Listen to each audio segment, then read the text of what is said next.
And having formed that structure, a structure wherein two people come together and Jesus is at the center of their relationship, did you find it easy to date having that structure? Did you find it easy to find like-minded people that, a guy that had the same view and structure? I'm laughing because that's very funny though. How so? It's very funny because, you know what, even though I had a structure in mind, as I explained, I didn't quite follow it. I went the other direction. Okay. I think I had the structure, but I didn't see it through. Okay. Obviously, I think I might have been led a lot more by my emotions than I was By your set by structure. my structures, Yeah. And again, it wasn't conscious, so it was just flowing through life. So, for example, I got into a relationship when I was pretty very young. I think I was turning 15. Okay. And it was my emotions. I saw a guy, a boy, because we were very young, and I liked him. And after liking him, I didn't have any structure in mind. I knew of a structure, but it was just like, oh, okay, it happens. Somehow it happens automatically that you meet someone and then they meet up and compare to your value system and you are compatible.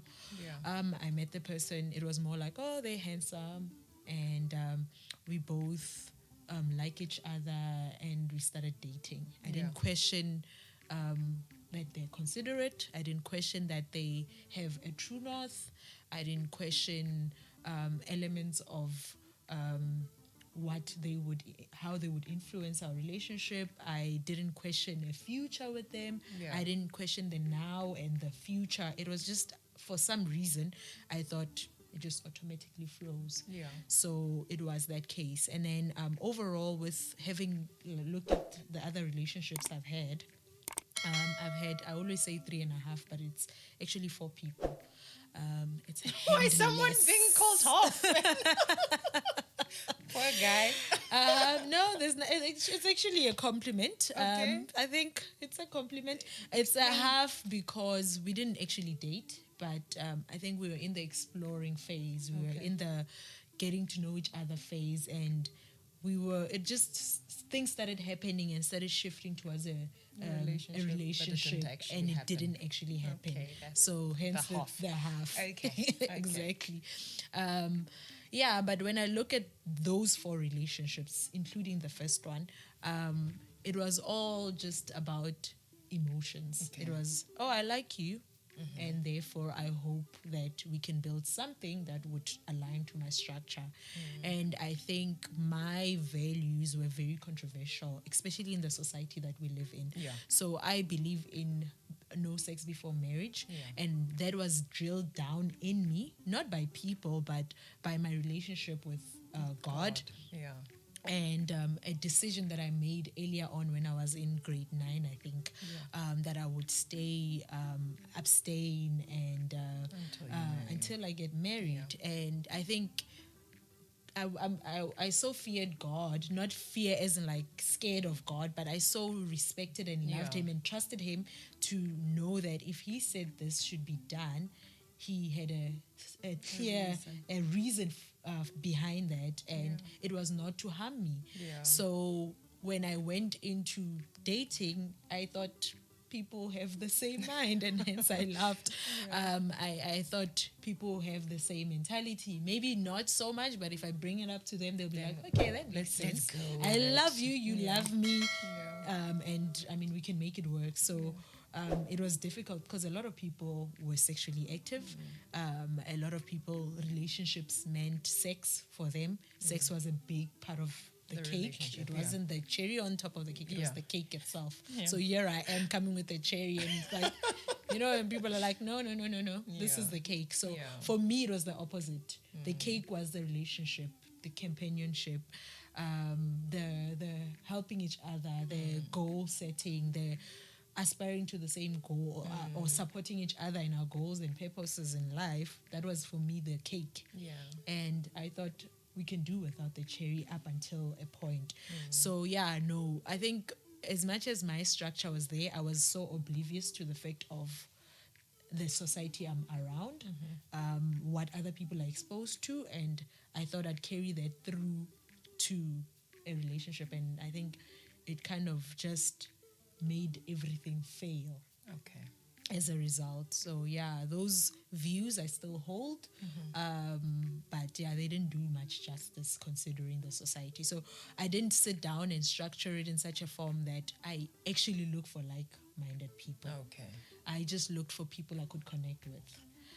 I struggle to, look for like-minded people, and yeah, that just somehow was overall part of the fail.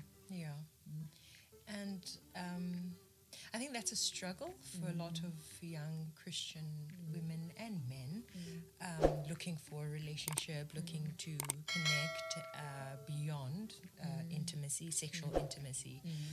Having had the experience that you have right now, what advice would you give to a young guy, a young girl out there trying to keep themselves, to remain, to abstain from sex until they marry? How can they stay true to that commitment, and how can they go about relationships? If That's a very difficult question, and I'm saying difficult because even I have not adhered to my own advice.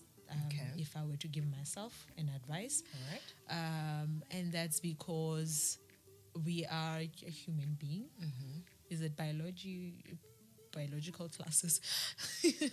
But we're human beings, and there's three elements to us. There's the body, there's the soul, and the spirit. Your body is drawn to like things like lust.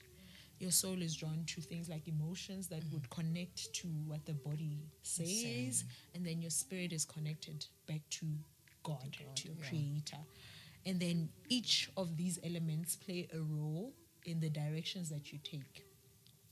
And whichever one you concentrate on would be the huge influence for the decisions That you make.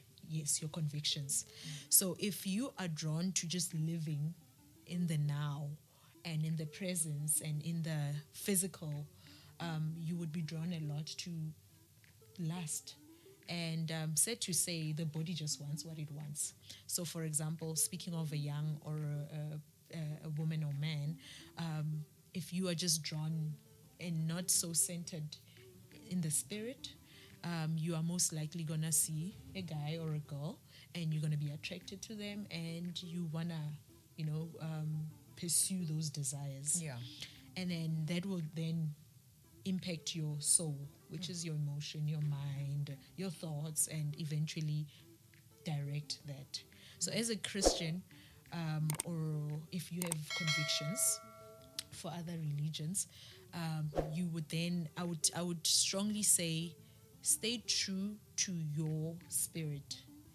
Stay centered to your spirit, meaning have a relationship, an active relationship, in my case with Jesus Christ. That's the advice I'd give to anyone.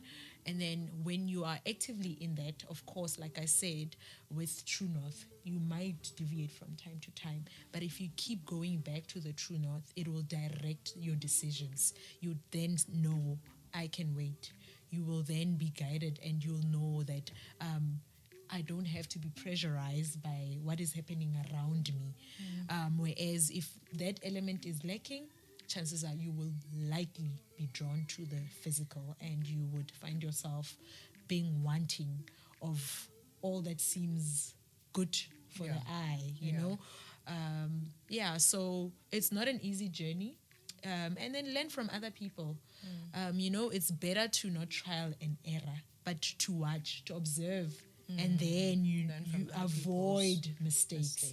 So, the Bible is so full of stories, and I think those stories are not there just to be entertainment, but those stories are there to give us, you don't have to go through this.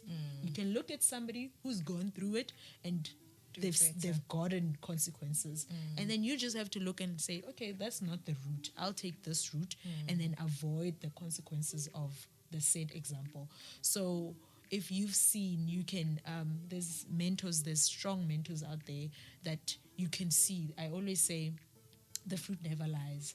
If the fruit is an apple, then you know it's an apple tree. So if you see somebody by their fruits, and you're like, how did they do it? You study how they did it, and then you can learn from that. In that way, you'd avoid a lot of pitfalls. So that, for me, that's the advice I give myself now, that if I'm going to be in a successful relationship, I'll have to learn from others what not to do, the ones who've gone before me, what not to do. In that way, I will avoid, and then overall, go back to the true north always. In that way, I will avoid all the mistakes that I also personally made. Yeah. Thank you.